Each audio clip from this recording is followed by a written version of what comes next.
right, Team Tivers, get ready to plunge headfirst into a question that's been bugging me ever since I rewatched The Truman Show. Oh, yeah. Could we be living in a world, like orchestrated just for us? That's a fascinating question. And you're not alone in wondering that film really struck a chord with people, didn't it? Absolutely. I mean, who doesn't love Jim Carrey? That guy's a comedic genius, and I really hope he's doing well. Yeah. But The Truman Show wasn't just hilarious. It also made you think, what if our reality is just one giant elaborate stage? Right. Not necessarily with a dome and a fake moon, but maybe in a more subtle way. Yeah, you've hit on something important there. The film taps into deep-seated human fear. Are we truly the authors of our own lives? Right. Or are we puppets dancing to someone else's tune? Exactly. Okay.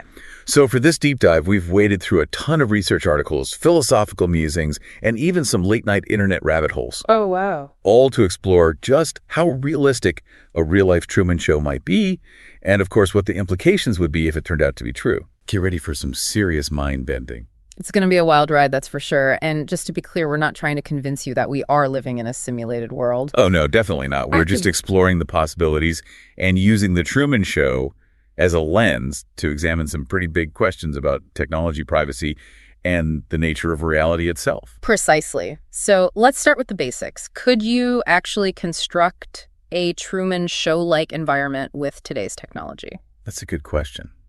I mean, the movie came out a while ago. Technology has advanced so much since then. You're absolutely right. Technology has taken some giant leaps, and it's certainly more feasible now than when the film was released.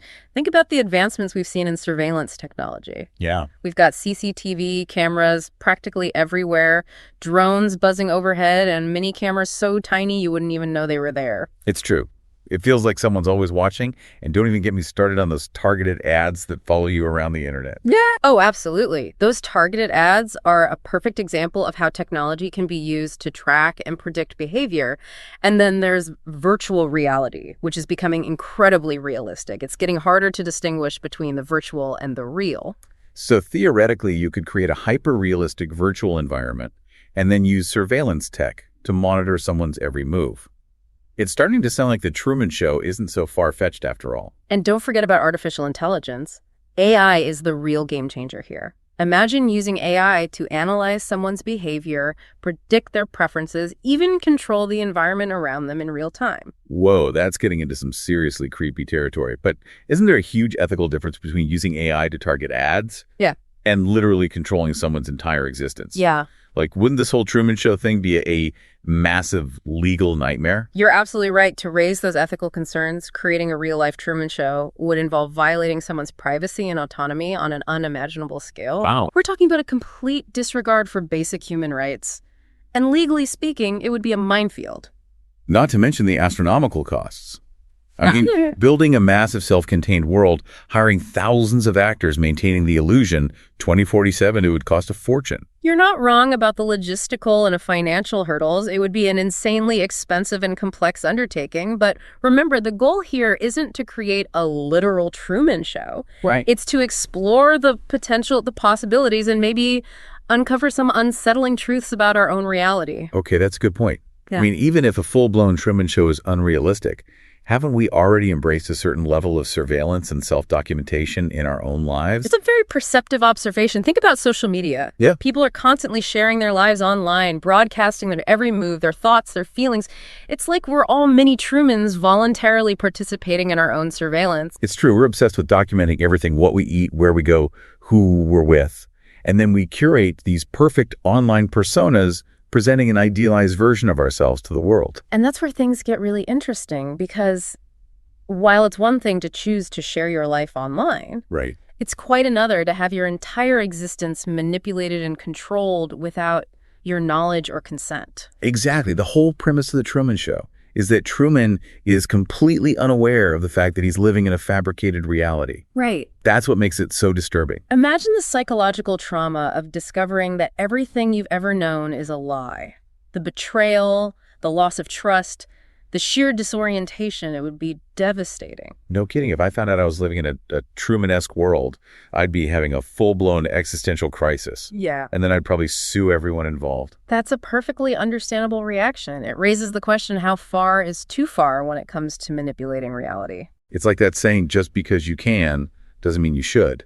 And when it comes to technology, we're rapidly approaching a point where we can do almost anything. That's where ethics come in. We need to have serious conversations about the responsible use of technology and the potential consequences of blurring the lines between reality and fabrication. Absolutely. And maybe The Truman Show, while fictional, can serve as a cautionary tale, reminding us of the importance of privacy autonomy and the right to live authentically. Welcome back, Deep Divers. Before the break, we were discussing the feasibility of a real-life Truman Show and the ethical implications of blurring the lines between reality and fabrication. We sure were, and it got pretty intense. We talked about the advancements in surveillance technology, AI, virtual reality, all the tools that could potentially be used to create a world like Truman's. And we touched upon the profound psychological impact such a revelation would have. Imagine finding out that your entire life has been orchestrated for the entertainment of others. It would be a monumental betrayal of trust. Absolutely. It would rock your world, wouldn't it? But let's say, for the sake of argument, that we're living in some kind of curated reality. What clues might tip us off? What should we be looking for? Well, we could start by examining those moments when reality seems to glitch. Think about those Mandela effect experiences, where large groups of people have vivid memories of something that supposedly never happened. For example, like a lot of people remember the Berenstain Bears, but it's actually Berenstain. Oh my gosh, you're right. I totally remember it as Berenstain too. It's like our collective memory is playing tricks on us. Exactly. Now, there are psychological explanations for the Mandela effect, but some people believe it could be evidence of subtle shifts or manipulations in our shared reality. Perhaps someone is tweaking the code, so to speak. Okay, now that's just creepy. It's like we're all living in a giant video game and someone's messing with the settings. But what about our own personal experiences? Could our subconscious minds be trying to alert us to the true nature of our reality? That's another intriguing possibility. Pay attention to those recurring dreams, especially the ones that feel unusually vivid or carry a sense of warning they might be trying to tell you something. I've always been fascinated by dreams. They feel so real sometimes. I have to admit, I've had a few recurring dreams that have left me feeling unsettled. Like, what if they are messages from some higher power or, the simulation overlords? I wouldn't dismiss those dreams as mere coincidence. They could be a window into a deeper reality, a glimpse behind the curtain, so to speak. Keep a dream journal and see if any patterns emerge. You might be surprised by what you discover. That's a great idea. I'm definitely going to start paying more attention to my dreams. But what about more tangible evidence? Like, wouldn't there be people who've figured out the truth and are trying to expose it, whistleblowers maybe? That's certainly a possibility. Think about Edward Snowden, who risked everything to expose government surveillance programs, or consider the possibility of scientists, hackers, or even religious figures who've stumbled upon evidence of a simulated reality and are trying to share it with the world. I'd imagine those folks would face a lot of resistance. It's not easy to convince people that their entire lives are a fabrication. It's like waking up from a dream and realizing it was all just an illusion. It would definitely challenge our fundamental understanding of reality. We humans tend to cling to our beliefs, even when presented with evidence to the contrary. It's a phenomenon known as cognitive dissonance. So let's play this out. What if, hypothetically, the truth does come out? What if everyone suddenly realizes we're living in a Truman-esque world? What happens then? That's the million-dollar question, isn't it? It depends on who created the simulation, their motives, and how they choose to respond. One possibility is a mass awakening, a global rejection of the fabricated reality. People might demand answers, seek to break free, or even try to overthrow the directors of the simulation. It's a pretty epic scenario. Can you imagine millions of people storming the gates of the fake moon, demanding to see the real world? It'd be like a global Truman Show revolution. It would certainly shake things up, but another possibility is resignation. People might simply accept the simulated reality, choosing comfort and familiarity over the unknown. It's like that old saying, ignorance is bliss. It's true. Sometimes it's easier to just go with the flow, even if you suspect something's not quite right. Yeah. But wouldn't the creators of the simulation try to stop us from rebelling or escaping? I mean, if they've gone to all this trouble to create this elaborate world, they probably wouldn't want us to mess it up. That's a valid point. If we're dealing with an advanced AI or future humans, their capabilities are almost impossible to comprehend. They could try to shut down the simulation, rewrite the rules, or even punish those who try to disrupt the system. This is getting a little too sci-fi for me. I'm starting to feel like I need a tinfoil hat to block out the mind control rays. It's important to remember that we're engaging in hypothetical scenarios here, but even if our world isn't literally this shun, The Truman Show, the film, raises some profound questions about the nature of reality and the forces that shape our perceptions. Right. It makes you wonder, are we really in control of our own lives? Or are we being manipulated by algorithms, media narratives, and societal expectations? Are we truly free-thinking individuals, or are we just actors in someone else's script? Those are questions that philosophers have been grappling with for centuries.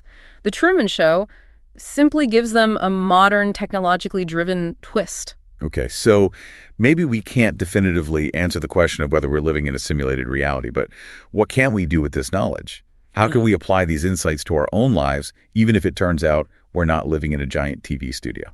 That's a great question, and one that we'll explore further after a quick break. Stay tuned, folks. We'll be back with more mind-bending insights from The Truman Show.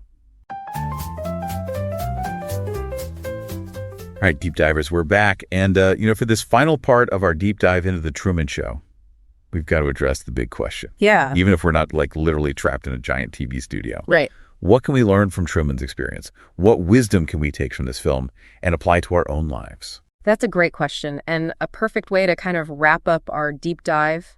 The Truman Show, at its core, it really encourages us to question our assumptions about reality. Okay. Don't simply accept what you're told or what you see on the surface. Dig deeper, be curious, be skeptical. That's easier said than done, though, isn't it? Yeah. We're bombarded with information from all sides these days. News, social media, advertising. Right. It's hard to know what to believe. Absolutely. You're right. And, it's more important than ever to hone those critical thinking skills. Yeah. Don't just passively consume information. You need to engage with it. Critically ask questions, consider different perspectives, be willing to challenge your own biases. So, fact check those viral social media posts before hitting the share button. Exactly. And be wary of echo chambers, those online spaces where you're only exposed to information that reinforces your existing beliefs. Right. Make an effort to seek out diverse viewpoints, even if they make you uncomfortable. It's like that famous line from The Truman Show, right? We accept the reality of the world with which we are presented. But what if the reality we're presented with is carefully curated, filtered, manipulated? That's a crucial point. We need to be aware of the subtle ways in which our perceptions are being shaped by algorithms, by media narratives, by societal expectations. So we need to be more critical thinkers, more aware of the forces that shape our reality. What else can we take away from Truman's journey? Well, the film also beautifully illustrates the importance of authenticity. Okay. Truman, despite being surrounded by fakeness, yearns for genuine connection and self-discovery. Right. He risks everything to break free from his fabricated world and experience the real thing, even if it's messy and unpredictable. It's inspiring, isn't it? He reminds us that sometimes you have to step outside your comfort zone and embrace the unknown to truly find yourself. Exactly. In our own lives, this translates to being true to ourselves, even when it's difficult. Don't let fear or social pressure dictate your choices. It's a constant struggle, though, especially in this age of social media where everyone's trying to project this perfect image. That's why it's crucial to cultivate a healthy sense of self-awareness. Reflect on your values, your passions, your goals, what truly matters to you, what makes you tick. And have the courage to pursue those things, even if they don't fit the mold or get 1 million likes on Instagram, right? Precisely. The Truman Show reminds us that true freedom lies in living authentically and aligning our actions with our values, even when it's challenging. Okay, I'm feeling pretty pumped up right now. Perhaps the more important question is this: how do we want to live our lives, regardless of whether we're in a simulation or not? That's a really good point. If our choices don't truly matter, then what's the point of anything? But what if they do matter? What if our actions, our relationships, our experiences have meaning and purpose, even within a simulated reality? What if the very act of questioning, of seeking truth, of striving for authenticity is what gives our lives significance? Whoa, mind blown again. So it's not about proving or disproving the simulation hypothesis. It's about living a meaningful life, whatever that means for you. Exactly. The Truman Show reminds us that even in a world that might be fabricated, we still have the power to choose to connect, to create, to experience the full spectrum of human emotions. I'm feeling a little less paranoid now, more empowered. Oh, yeah. Actually, even if I'm just a character in some grand cosmic reality show, I'm going to make my story worth watching. That's the spirit. Embrace the mystery, question everything, and live your truth. And if it turns out we are just living in a giant TV studio, at least we'll have some great bloopers for the DVD extras. That's one way to look at it. Well, folks, that wraps up our deep dive into The Truman Show. We hope this episode has left you with more questions than answers, and maybe a renewed sense of wonder about the nature of reality. And if you're looking for a little escape from the existential dread, we highly recommend checking out Mickytolife on YouTube. Yeah. He's got travel vlogs, whiskey reviews, and a whole lot of fun. He's the real deal, folks. Authenticity guaranteed. Until next time, keep questioning, keep exploring, keep living your truth.